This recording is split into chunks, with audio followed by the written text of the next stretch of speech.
মাইশা সিদ্দিকা বলল দেখি ওনারা একই ঘরে, এটা গোপনের বস্তু, লেনা দেনা হয়, এটা সিনার এলেম, সিনার বেদ দিয়ে দাও। কি কর সিনার এলেম 30,000 জাহিরি, 60,000 বাতর, 6,000 হলো সিনার বেদ, সিনা। এটাকে সফিনা না, এটা সিনা। সফিনা হলো পাঠ্যপুস্তক, এটা লেখাজোখা হয় না, এটা শক্তি, এটা গোপনে গোপনে আদান প্রদান হয়। খারাপ লাগছে বাবা? রাসূল পাক নূর নবী প্রিয় নবী মাওলা আলীকে জড়িয়ে ধরে বললেন, তুমি আর আমি এই ঘরে আর কেউ নাই। আল্লাহ রাসূল মাওলা আলীকে বলল তোমার দক্ষিণ হস্ত ডান হাত সম্মুখে বাড়িয়ে দাও। বাড়িয়ে দিলেন মাওলা আলী তার দক্ষিণ হস্ত মোবারক আল্লাহ রাসূলের পবিত্র হস্ত মোবারক মাওলা আলীর হাতের উপরে রাখলেন। সঙ্গে সঙ্গে অন্ধকার ঘরটা নূরে নূর তাজেল্লায় ভরপুর হয়ে গেল।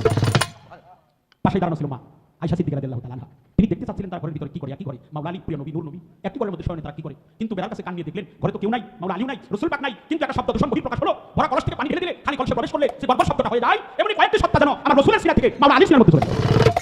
তার নাম হলো সরাবাত তোমরা, তার নাম হলো আভায়া, তার নাম হলো উলিয়া, তার নাম রবুবিয়া, তার নাম মালামা, তার নাম রিয়াদা, তার নাম বাশারা, তার নাম আভায়া। আবার তো পানি হায়াত মানে জিন্দা, যে পানি খাইলে মানুষ জিন্দা হয়। খেয়েছিল কে? পানির ভিতরে থাকে, তার নাম কি? কথা বলেন। তার সঠিক নাম হলো হযরত খাজা খিজির আলাইহিস সালাম। এই জন্য মা খিজির আলাইহিস সালাম আভায়াতের পানি পান করেছে, তিনি অমরত্ব লাভ করেছে। আমরা পানি পবিত্র কোরআনে সূরা কাহফের মধ্যে তার বর্ণনা আছে, সেই বর্ণনা করতে গেলে অনেক সময় প্রয়োজন, আমি বর্ণনা করব না। এই আভায়াতের পানি স্থলমান এখনো আছে, কার কাছে আছে? একজন কামিল পীরের দরবারে। তাই কবি সালাম বলছে, কবি সালাম এই শুভবাণী আভায়াতের পানি দেহের মধ্যে আছে জানি চিনতে কয়জন? সরাবান তোমরাকে সাবি অমরপুরে একটা রোজা একটা নামাজ আদম জাতের করলেই হয়। তালাশ করো কারে, যার তার ভজনা করো, তুমি যার তার ভজনা করো, তুমি যার না তার ভজনা করো।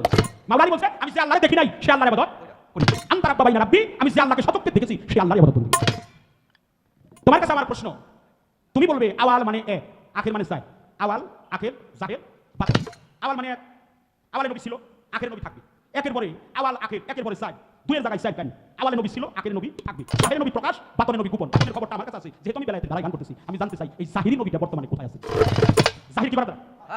জাহিরি নবীর সন্ধানটা কি? জাহিরি নবীটা কোথায় আছে? এই জাহিরি নবীটা আমাদেরকে দেখিয়ে দিতে হবে। একটি গান ধর্মের লালন শাফকিরের দিয়ে চেষ্টা করবো আমার কোসিক চালিয়ে আমার মতো চালিয়ে দেবো।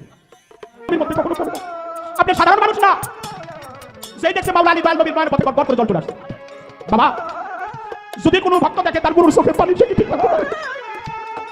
সে কখনো ঠিক থাকতে পারে না। তাই ভাই আমি কি অপরাধ করলাম? আমি কেন এই প্রশ্ন করলাম? আমি কেন এই প্রশ্ন করলাম? আমার প্রশ্ন করার কারণে আমার দিনবন্ধুর মায়ের পথে গড় করে জল চলে আসলো। সঙ্গে সঙ্গে আলী কালিমুল্লাহ ওয়াজহু রাসূল পাকের পবিত্র কদম মুবারকে সিজদায় বহিত হয়ে গেল। বলল আলী রে তোর জায়গা আমার পায়ে না রে, তোর জায়গা আমার বুকে রে আলী।